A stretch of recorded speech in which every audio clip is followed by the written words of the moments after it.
সরকারি প্রণোদনায় পাবনার চলনবিলে চাটমোহরে প্রথমবারের মতো সর্বাধুনিক কৃষি প্রযুক্তি সমলয় পদ্ধতিতে ধান চাষ শুরু হয় 2 বছর আগে। প্রথম পর্যায়ে 85 জন কৃষকের 150 বিঘা জমি এ পদ্ধতির আওতায় আনা হয়।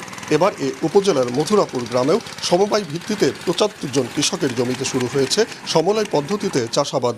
ফলে গোটা মাঠ জুড়ে উৎসবের আমেজ। বর্ষায় অতিবৃষ্টি, খরা অথবা শীত মৌসুমে শৈত্যপ্রবাহ আর ঘন কুয়াশায় ধানের বীজতলা ক্ষতিগ্রস্ত হলেও এ পদ্ধতিতে প্লাস্টিকের ট্রে ব্যবহারের কারণে তা থাকে সম্পূর্ণ সুরক্ষিত।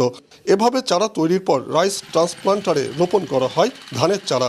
সমলয় চাষাবাদ যদি আমরা করি বিভিন্ন দিক দিয়ে আমাদের লাভ। এক তো ফলন বৃদ্ধি হয়, দ্বিতীয়ত পরবর্তী ফসল করতে সহজভাবে পরবর্তী ফসলটা করা যায়।